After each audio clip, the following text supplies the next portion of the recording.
Fitness profile tools. Now, when it comes to doing a good fitness profile, it really doesn't take a whole lot of equipment.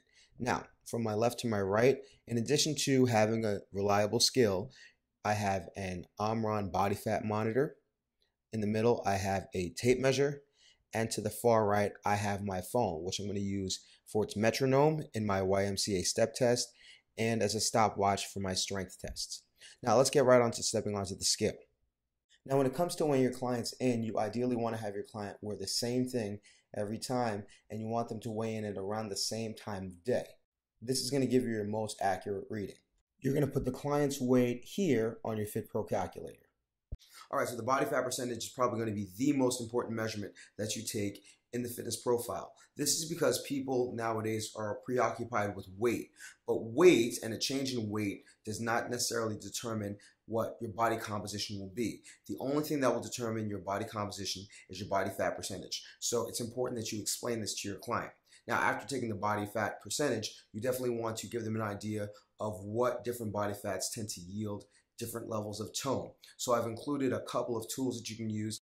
I have a men's body fat chart and a women's body fat chart they can use as a guide for your client to explain exactly what they're looking to achieve in terms of their overall fitness goals. Now, this is going to be very easy to pull up. All you have to do is download this from jonathanfitbro.com. You can put this on to your Dropbox and then save it onto your iPad or your desktop so that as soon as you're done taking somebody's body fat percentage and letting them know what their range should be, you can also let them know exactly what certain ranges look like and what it will take for them to get to that end goal. So you're going to record your client's body fat percentage. You are then going to take that number and you're going to put it over here on the FitPro calculator. As you can see, if the number is healthy, then it will either be light or dark green. If they need a little bit of work, it's going to be yellow. If they need to do a lot of work, or if their body fat number is very high, it's going to be red. You can then give your client the range of body fat that they need to be in, and you can also explain how much of their weight is fat weight and how much of it is lean body mass. All right, so the anthropometric measurements or girth measurements, whatever you want to call them, it's the measurements that you take with the tape measure, are going to be very important because this is a situation where you may not have as much rapport with the client the first time that you're doing it, and you're going through all different parts of their body. So we want to make sure not to raise their level of anxiety while you're taking their measurements. It may be uncomfortable enough as it is, even if you are mindful of their personal space. So especially for male trainers to female clients, you want to be mindful that you don't come too close to their bust line, or to the buttocks, or to any area that may raise their level of anxiety. So I want you to pay close attention to my verbal cues, my physical stance, and the directions that I give so that the client knows exactly what I'm doing. All right, so rule number one with girth measurements is that you're always going to take them from the right side. We're going to start off with the arm measurement. I'll give you a front view and a side view, but essentially you just want to take the largest portion in between the shoulder and the tricep, always remembering to stay away from really baggy clothing and making sure not to squeeze the arm with the tape measure. Take your result and then enter the number into your FitPro calculator right here.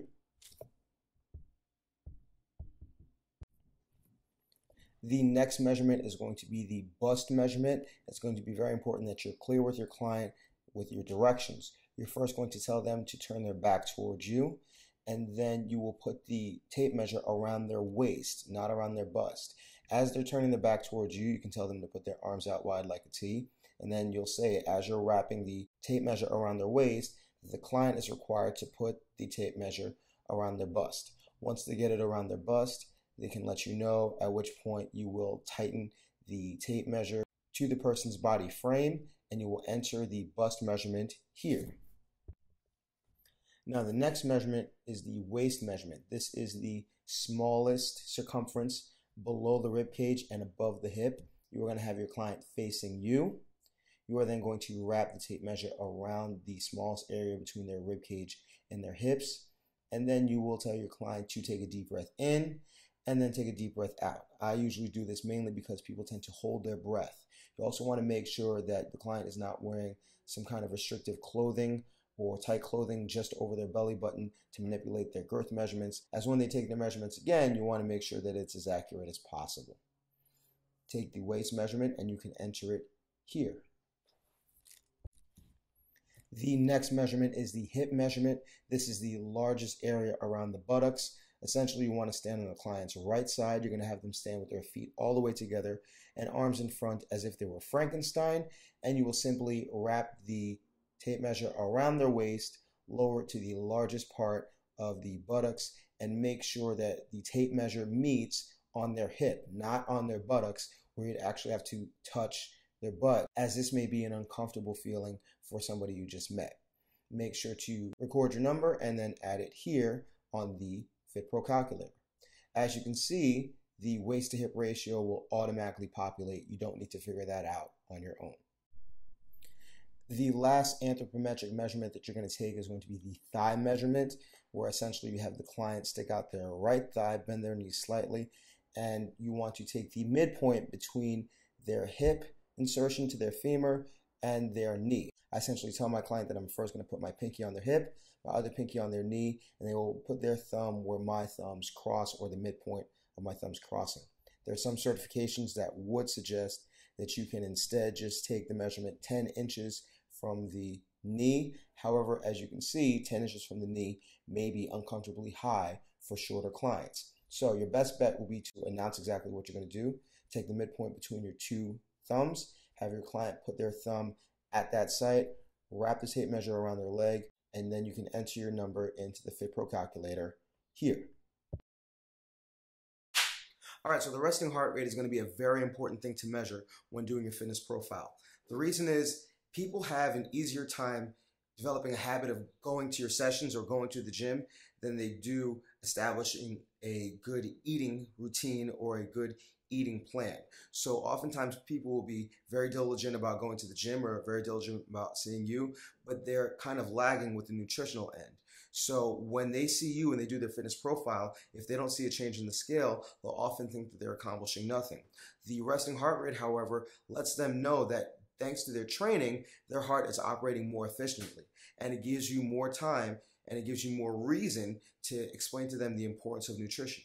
So if Mary Sue worked out with you for a month and her resting heart rate dropped by 15 beats, but she didn't lose a pound, you can say, hey, Mary Sue, listen, you're working way less hard to accomplish regular everyday exercises. Your heart is much stronger. The reason why you're not losing weight is that you still need to work on the nutritional end. So the workouts themselves are benefiting you cardiovascularly, but in terms of your eating habits, there's nothing that you can do in the gym that's going to outdo a bad eating plan. So let's get back to work on your eating habits. Now, if you don't have something to pull from, if you don't have something good to say to Mary Sue when she doesn't lose any weight, she's more likely to quit. So you always want to have something to point to.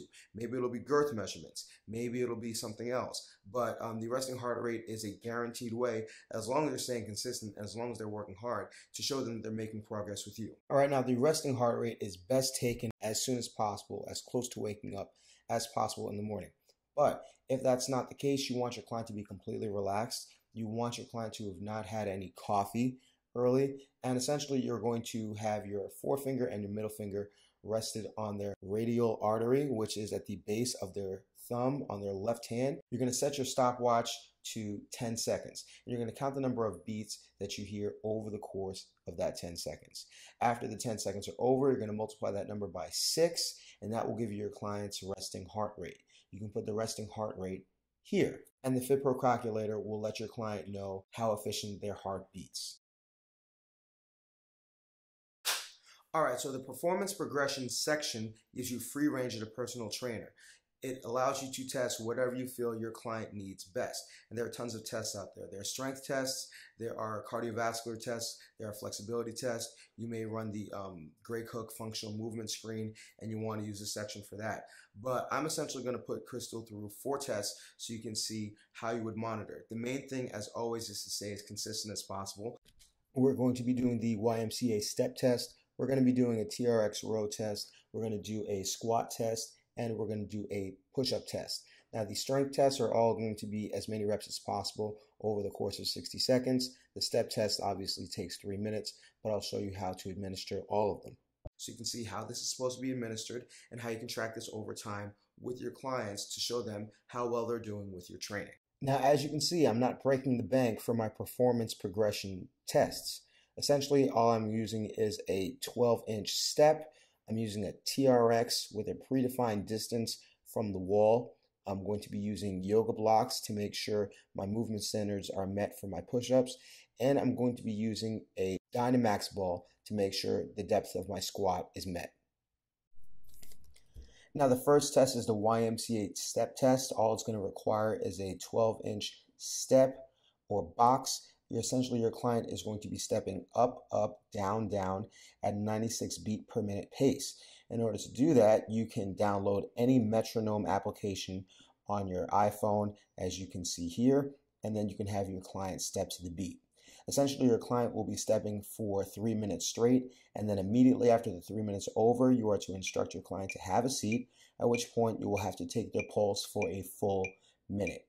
You essentially report what their heart rate was at the end of the minute, and then each subsequent time that you do a fitness profile, you can do the test and show the clients how their heart has to work less after doing that fixed amount of work.